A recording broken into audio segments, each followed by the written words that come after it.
तसं नसतं तर मग हे इतके नीतिनियम काय म्हणून आहेत? एरवी मग नीतिमत्तेचा अर्थ तरी काय? तिचं स्पष्टीकरण कसं करता येईल?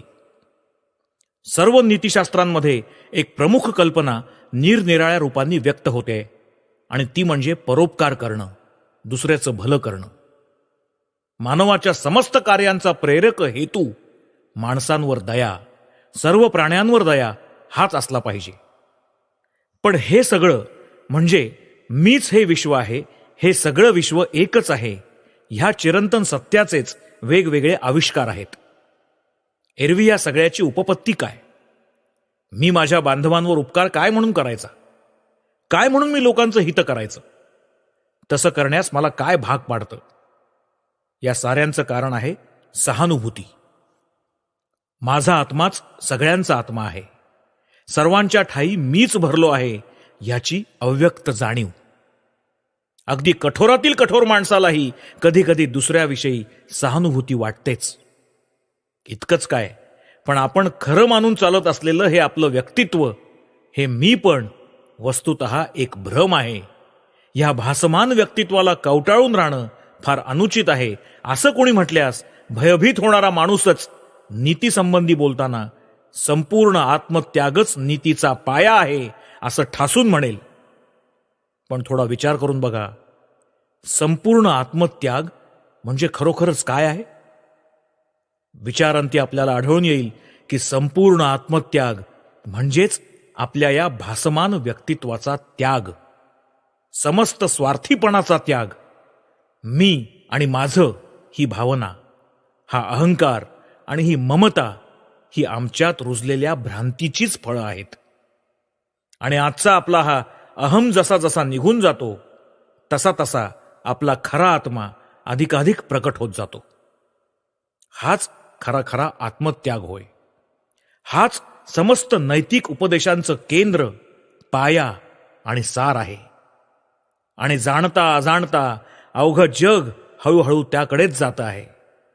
कमी अधिक प्रमाणात तो आचरण्याचा प्रयत्न करत आहे. फक्त अधिकांश लोक हे अजाणता करत आहेत इतकंच. त्यांनी ते जाणून बुजून केलं म्हणजे झालं. हे मी आणि माझं हा खरा आत्मा नाही. ते आत्म्याचं केवळ एक बंधन आहे, एक उपाधी आहे. हे जाणून त्यांनी कळून सवरून त्याग करायला हवा. आज आम्ही ज्याला माणूस म्हणतो तो म्हणजे त्या सर्वातीत, अतिंद्रिय, अनंत सच्चिदानंदाचा केवळ एक आभास आहे.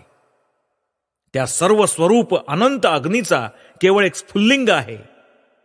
तो अनंतच त्याचं खरं स्वरूप आहे. हे सगळं खरं, पण ह्या ज्ञानापासून फायदा काय? ह्या ज्ञानाचा उपयोग काय? त्याचं फळ काय? असे दिवस आले आहेत की प्रत्येक गोष्ट फायद्याच्या मापानच मोजावी लागते. तिच्यापासून किती रुपये, किती पैसे मिळतात यावरूनच तिचा खरे खोटेपणा ठरवला जातो आहे. पण मी विचारतो की सत्याची अशी फायदा बघून किंवा पैशानं पारख करण्याचा तुम्हाला काय अधिकार? फायदा किंवा पैसा हा काही सत्याचा कस ठरू शकतो का?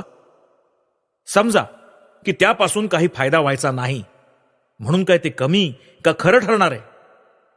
फायदा किंवा उपयोग ही मुळी सत्याची कसोटीच नव्हे. तथापि ह्या सत्यापासून, ह्या ज्ञानानं आपल्याला सर्वात मोठा फायदा होणार आहे. आपण बघतोच की सगळ्यांना सुख हवं असतं, पण अधिकांश लोक ते क्षणभंगूर, नश्वर, मिथ्या गोष्टींमध्येच शोधत असतात. पण सुख कधी इंद्रियांमध्ये नसतंच. असा एकही हारीचालाल अजून जन्माला आला नाही की ज्याला इंद्रियाच्या सुखांनी तृप्त केलेला आहे. सुख केवळ आत्म्यातच लाभू शकतं. आत्मानंदाच्या लाभानंच माणूस खरोखर सुखी होऊ शकतो, आनंदी होऊ शकतो, तृप्त होऊ शकतो. या ज्ञानानं, या आत्मविद्येनं आपल्याला हा आत्मानंद लाभू शकतो. हा ह्या ज्ञानापासून होणारा मानव जातीचा सगळ्यात मोठा फायदा आहे. हा त्या ज्ञानाचा सर्वात श्रेष्ठ उपयोग आहे. आणखी असं की अज्ञानच सर्व दुःखांचं मूळ आहे आणि आपण अनंत आत्मा असूनही स्वतःला शांत, यकश्चित जीव समजून रडतो, भेकतो. हेच सगळ्यात मोठं अगदी मूलभूत अज्ञान आहे. आपण अविनाशी, नित्यशुद्ध, पूर्ण आत्मा असूनही आपण या लहान लहान मनांशी, या लहान लहान शरीरांशी एकरूप होऊन जातो आणि स्वतःला शरीर किंवा मनच समजू लागतो. हाच आपल्या सगळ्या अज्ञानाचा पाया आहे. यातूनच सगळा स्वार्थीपणा जन्माला येतो. मी स्वतःला हे एक लहानचं शरीर समजू लागताच मग मला ते टिकवून ठेवावंसं, नीट सुरक्षित ठेवावंसं, इतर शरीरांच्या सुखदुःखाची पर्वा न करता सुंदर ठेवावंसं वाटू लागतं. मग तुम्ही आणि मी अलग होऊन जातो. हा असला अलगपणा, ही भेदाची भावना उपजताच सर्व प्रकारच्या अमंगळाला फावतं आणि परिणामी दुःख उद्भवतात. या आत्मज्ञानापासून, या ब्रह्मविद्येपासून हाच फायदा आहे. तिचा हाच उपयोग आहे की आपल्या ह्या जगातील अगदी मुठभरच माणसं जरी ही स्वार्थीपणाची, संकुचितपणाची, क्षुद्रपणाची भावना बाजूला सारू शकतील तर उद्याच हे जग नंदनवन बनून जाईल. पण केवळ यंत्रांनी आणि नुसत्या भौतिक ज्ञानाच्या प्रगतीने हे कदापिही साधायचं नाही. आगीमध्ये तेल ओतल्यामुळे जाळ जसा आणखी भडकतो त्याप्रमाणे ह्यांनी दुःखांना केवळ ऊतच येत असतो. आत्मज्ञानाखेरीज सगळंच्या सगळं भौतिक ज्ञान म्हणजे आगीत तेल ओतणंच होय. ते म्हणजे स्वार्थी लोकांच्या हाती इतरांना लुबाडण्याचं आणखी एक साधन देणंच होय. दुसऱ्यांसाठी प्राण देण्याऐवजी दुसऱ्यांचे प्राण घेऊन आपण आपलं ओंगळ जिणं, निर्वेधपणे जगण्याची कला शिकवणं होय. यानंतरचा प्रश्न म्हणजे हे सगळं आचरणात आणणं शक्य आहे का? ते व्यवहार्य आहे का? आधुनिक समाजामध्ये हे आचरता येणं संभवनीय आहे का?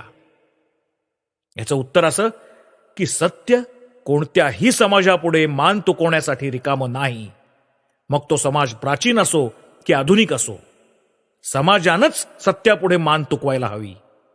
आणि ते शक्य नसेल तर मरणाला तयार व्हायला हवं. समाजच सत्यानुसार उभारले जायला हवेत. सत्य कधीच समाजाशी जुळतं घेण्यासाठी स्वतःत बदल करणार नाही. आणि हे जमायचं नसेल तर परिणाम ठेवलेलाच आहे, ध्वंस. निस्वार्थतेसारखं उदात्त सत्य जर समाजात राहून आचरणात आणणं शक्य नसेल तर तो तसला समाज सोडून जंगलात जाऊन राहणंच चांगलं. ह्यालाच म्हणायचं धार्ष्ट्य. धाडस दोन प्रकारचं असतं. एक म्हणजे तोफेला तोंड देण्याचं धाडस आणि दुसरं आहे आध्यात्मिक श्रद्धेतून निर्माण होणारं धाडस. भारतावर स्वारी करायला निघालेल्या एका सम्राटाला त्याच्या गुरुनं भारतातल्या साधूंचा शोध घेऊन त्यांची भेट घ्यायला सांगितलं. बऱ्याच शोधानंतर त्या सम्राटाला एक अत्यंत वृद्ध साधू एका शिळेवर बसलेला आढळला. त्याच्याशी थोडं संभाषण करताच त्याच्या शहाणपणानं तो सम्राट अत्यंत प्रभावित होऊन गेला. त्याने त्या साधूला आपल्या देशात चलण्याची विनंती केली. त्यावर साधूंनी नकार देऊन उत्तर दिलं, मी माझ्या अरण्यात अगदी संतुष्ट आहे. सम्राट म्हणाला, मी आपल्याला धन मान देईन, मी सम्राट आहे, मी देऊ शकणार नाही असं काहीच नाही. त्यावर त्या साधूने उत्तर दिलं, मला त्या गोष्टींची मुळीच पर्वा नाही. हे ऐकून सम्राट त्याला म्हणाला, ठीक आहे, तुम्ही जर चालणार नसाल तर मी तुम्हाला ठार करून टाकीन. त्यावर मंद प्रसन्न स्मित करीत तो साधू उद्गारला, राजा, अद्याप कधीही बोलला नसशील इतकी मूर्खपणाची गोष्ट तू आज बोलून गेला आहेस. मला मारणं तुला शक्य नाही. मला सूर्य सुकवू शकणार नाही, अग्नी जाळू शकणार नाही, तलवार मारू शकणार नाही, कारण मी अज, अमर, नित्य, सर्व शक्तिमान, सर्वव्यापी आत्मा आहे. ह्याला म्हणतात आध्यात्मिक धार्ष्ट्य. हे निराळं आणि वाघसिंहांचं धार्ष्ट्य निराळं. 1857च्या वणव्यातली गोष्ट आहे. एका मुसलमान शिपायानं एका संन्याशाला भयंकर भोसकलं. तो संन्यासी फार थोर महात्मा होता. हिंदू शिपायांनी त्या माणसाला पकडलं आणि त्या साधू समोर आणून म्हणाल तर याची खांडोळी करून टाकतो असं म्हटलं. त्यावर त्या साधूने शांतपणे आपल्या त्या मारेकऱ्याकडे पाहिलं आणि म्हटलं, बंधो, तूही तोच परमात्माच आहेस, तूही तोच आहेस. असं म्हणतच त्या साधूनं शांतपणे देह ठेवला. आध्यात्मिक धार्ष्ट्याचं हे आणखी एक उदाहरण आहे. तुम्ही जर सत्य आपल्या समाज जीवनात उतरवू शकणार नसाल, सर्वोच्च सत्याला वाव मिळेल असा समाज जर तुम्ही उभारू शकणार नसाल तर तुमच्या या बाहुबलाचा टेंभा मिरवण्यात काय असेल? मग उगाच तुमच्या या सामाजिक संस्थांच्या थोरवीची घमेंड तुम्ही का बाळगता? अखेर हे धार्ष्ट्य, हे आत्मबळ व्यवहार्य नाही असंच जर तुम्ही म्हणणार असाल तर मग तुमच्या ऐश्वर्याचा, तुमच्या मोठेपणाचा हा तुमचा तोरा काय किमतीचा? रुपये आणे पै सोडून आणखी काहीच व्यवहार्य नाही का? असंच जर असेल तर मग आपल्या समाजाचा एवढा गर्व तरी कशाला वाहता?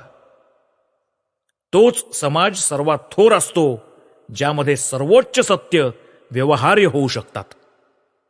माझं तरी असं मत आहे. आणि समाज जर सर्वोच्च सत्यांच्या आचरणात सोयीचा नसेल तर तो बदलून तसा करा, आणि जितक्या लवकर हे कराल तितकं चांगलं. उठा नरनारींनो, अशा भावनेने उठा. या सत्यावर विश्वास ठेवण्यापुरतं साहस धरा. ते सत्य आचरणात आणण्याचं धाडस करा. जगाला अशा काही धारिष्ट्यवान स्त्री पुरुषांची गरज आहे. ते साहस अंगी बाणवा की ज्यामुळे माणूस सत्य जाणून घेण्याची आणि प्रत्यक्ष जीवनात उतरवण्याची हिंमत धरतो.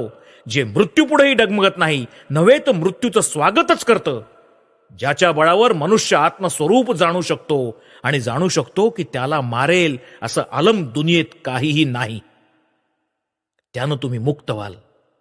मग तुम्हाला स्वतःचं खरं स्वरूप कळून येईल, आत्मस्वरूप कळून येईल. हा आत्मा प्रथम श्रवण केला पाहिजे, मग त्यावर मनन केलं पाहिजे, मग त्यावर ध्यान केलं पाहिजे, त्याचा ध्यास घेतला पाहिजे. आजकाल कामाचा खूप उदो करण्याकडे आणि चिंतन मननाची, ध्यानधारणेची हेटाळणी करण्याकडे लोकांचा कल दिसून येतो. करणं फार चांगलं आहे, पण त्याचा उगम होत असतो चिंतनातून, विचारातून. स्नायूंमधून होणाऱ्या शक्तीच्या लहान लहान आविष्कारांनाच कर्म म्हणतात. पण जिथे विचार नसतो तिथून कर्मही निष्पन्न होऊ शकत नाही. म्हणून आपला मेंदू उच्च विचारांनी, सर्वोच्च आदर्शांनी भरून टाका.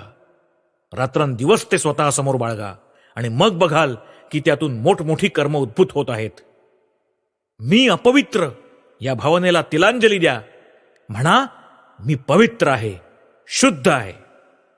मी क्षुद्र आहे, मी जन्मलो, मी मरणार, या विचारांनी आपल्या स्वतःवर कशी मोहिनी घातलीये, आणि म्हणूनच आपण सदा सर्वदा भयानी कसे थरथरत असतो.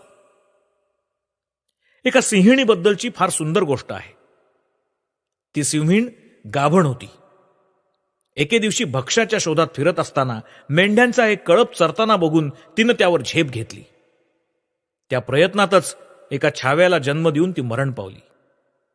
त्या आई नसलेल्या छाव्याचा त्या मेंढ्यांनीच सांभाळ केला, त्याचं संगोपन करून त्याला वाढवलं. तोही त्या मेंढ्यांच्या सहवासात लहानाचा मोठा झाला. त्यांच्यासारखा गवत खाऊ लागला आणि त्या मेंढ्यांसारखाच बॅ बॅ करू लागला. अशा रीतीने कालांतराने वयात येऊन तो जरी एक प्रचंड सिंह बनला तरी आपण एक मेंढरू आहोत असंच तो समजत असे. होता होता एके दिवशी दुसरा एक सिंह भक्ष्याच्या शोधात तिथे येऊन ठेपला. त्या मेंढ्यांच्या घोळक्यात एक सिंह गवत खाताना आणि कुठे खुट्ट होताच मेंढ्याप्रमाणे भयानी धावपळ करताना बघून त्या नव्या सिंहाला मोठा अचंबा वाटला. त्या मेष सिंहाजवळ जाऊन तू मेंढी नाहीस, तू सिंह आहेस असं त्याला सांगण्याचा त्यांनी प्रयत्न करून पाहिला. पण तो जवळ येऊ लागताच हे मेषपात्र धूमच ठोके. तरीही नाउमेद न होता तो नवा सिंह योग्य संधीची वाट पाहू लागला. अखेर पाळतीवर असताना एक दिवस त्याला तो गवत खाऊ सिंह स्वस्थ झोपलेला आढळला. त्याच्या जवळ जाऊन आणि त्याला जागं करून तो नवा सिंह त्याला म्हणाला, अरे तू मेंढ्यांच्या कळपात राहून आपला स्वभाव कसं बरं भुललास? तू एक मेंढी नाहीस, तू सिंह आहेस, सिंह. इतक्या कमी अंतरावर प्रत्यक्ष एक सिंह पाहताच त्या बिचाऱ्याची बोबडी वळली. नाही हो, मी आपला मेंढीच आहे, मी सिंह कसा असेन? तो दीनपणे ओरडत म्हणाला. आपण सिंह आहोत यावर त्याचा विश्वास बसणं शक्य नव्हतं. उलट तो भयानं मेंढीप्रमाणे बॅ बॅ करू लागला. मग त्या नवीन सिंहानी त्या गवत खाऊ सिंहाला ओढत फरफटत एका तळ्यापाशी नेलं आणि म्हटलं, बघ त्या पाण्यात, ती बघ माझी पडछाया आणि जवळच ती तुझी, बघ एकदा. तो गवत खाऊ तुलना करू लागला. त्याने एकदा त्या सिंहाकडे बघितलं, एकदा स्वतःच्या त्या प्रतिबिंबाकडे दृष्टी फेकली. त्या एका क्षणात त्याच्या डोक्यात लख्ख प्रकाश पडला. खरंच मी सिंह आहे. त्याने एक प्रचंड सिंह गर्जना केली. ते बे बे पार कुठल्या कुठे बेपत्ता झालं. बंधूंनो आणि भगिनींनो, तुम्ही सिंह आहात. तुम्ही आत्मा आहात, शुद्ध, अनंत आणि पूर्ण आहात. त्रैलोक्यातील महाशक्ती तुमच्यामध्ये विद्यमान आहे. मित्रा, तू रडतोस काय म्हणून? तुला जन्म नाही, तुला मृत्यू नाही, ते तुला स्पर्शू शकत नाहीत. तू का रडतोस? जरा, व्याधी, दुःख, दैन्य यांच्या तू पलीकडेस. तू त्या अनंत आकाशासारखा आहेस. चित्रविचित्र रंगांचे मेघ त्यावर येतात, क्षणभर खेळतात आणि कुठे नाहीसे होऊन जातात. पण आकाश मात्र होतं तसंच राहतं, सदा आपलं निळभोर. आम्हाला या जगात पाप, दुष्टपणा का म्हणून दिसतो? कारण ते सगळं आमच्या आतच आहे. रस्त्याच्या कडेला झाडाचा एक बुंधा होता. अंधारात त्या रस्त्यानं जाणाऱ्या चोराला वाटलं की तो शिपाई आहे. आपल्या हृदयदेवतेची प्रतीक्षा करणाऱ्या तरुणाला तो बुंधा म्हणजे आपली प्रियतमाच वाटली. भूताखेतांच्या गोष्टी ऐकलेल्या बालकाला ते भूतच वाटून तो भिवून किंचाळू लागला. याप्रमाणे भिन्न भिन्न व्यक्ती भिन्न भिन्न रूपात बघत असतानाही तो बुंधा मात्र सदा बुंधाच होता. त्यात केव्हाच आणि कसलाच बदल झाला नव्हता. आपलंही असंच आहे. जसे आपण आहोत तसंच जगही आपल्याला दिसत असतं. जशी दृष्टी तशी सृष्टी. अशी कल्पना करा की एका खोलीत टेबलावर एक मोहरांची थैली असून तिथे एक लहान मूल आहे आणि एक चोर येऊन ती थैली चोरतोय. मोहरा चोरीला गेल्या आहेत हे त्या मुलाला कळेल का? आमच्या आत जे असतं तेच आम्हाला बाहेरही दिसत असतं. त्या मुलाच्या मनात चोर नव्हता म्हणून त्याला बाहेरही चोर दिसला नाही. सगळ्याच बाबतीत हे खरं आहे. सर्व ज्ञानांच्या बाबतीत हे असंच आहे. जगातल्या पापाविषयी आणि दुष्टपणाविषयी उगीच हाकाटी करू नका. उलट आपल्याला अजूनही जगात पाप दिसतंय याबद्दल खंत वाटू द्या. आपल्याला सगळीकडे पापच पाप दिसतंय याबद्दल मनापासून वाईट वाटू द्या. आणि तुम्ही जर या जगाला मदत करू इच्छित असाल तर त्याच्या नावानं बोटं मोडून त्याला दोष देत बसू नका. त्याचा तिरस्कार करू नका. त्याला आणखी जास्त दुबळं करू नका. कारण पाप म्हणा, दुःख म्हणा, सगळे दुबळेपणामुळेच तर आहेत. आपण दुबळे आहोत, पापी आहोत असंच लहानपणापासून आपल्या कानी कपाळी ओरडण्यात येत असतं. ह्या असल्या शिकवणुकीमुळे जग दिवसेंदिवस जास्त जास्त दुबळं बनतंय. लोकांना शिकवा की ते सगळेच अमृताचे महिमाशाली पुत्र आहेत. इतकंच काय, पण ज्यांच्यामध्ये त्या आत्म्याचा प्रकाश अतिमंद आहेत, जे दुबळे आहेत, पापी आहेत, त्यांनाही ह्या महन्मंगल कल्याण मंत्राची दीक्षा द्या. अगदी लहानपणापासून करुणात्मक, बलदायक, विधायक, रचनात्मक असे उपयुक्त विचार त्यांच्या मेंदूत शिरू द्या. असल्याच विचारांचा प्रभाव स्वतःवर पडू द्या. दुबळेपणा आणतील, पंगू बनवतील अशा विचारांना थारा सुद्धा देऊ नका. दृढपणे सदा आपल्याशी म्हणा, मी तोच आहे, मी तोच आहे, मी आत्मा आहे. तुमच्या हृदयात हेच अहर्निश एखाद्या संगीतासारखं झंकृत होत राहो. अगदी मृत्यूसमयी सुद्धा सोहम सोहम असा घोष करीतच प्रयाण करा. हे सत्य आहे. हे जग चालवणारी महाशक्ती तुमच्या ठाई आहे. ज्या अंधविश्वासांनी, ज्या खुळसट समजुतींनी, ज्या भ्रमांनी तुमचं मन झाकून टाकलंय त्यांना पिटाळून लावा. आपण धीट बनूया, साहसी बनूया. ते सत्य जाणा आणि आचरात आणा. आपलं लक्ष खूप दूर असेल पण ही माया निद्रा दूर सारून उठा, जागे व्हा आणि आपल्या लक्ष्याप्रत पोहोचेपर्यंत मध्ये कुठेच थांबू नका.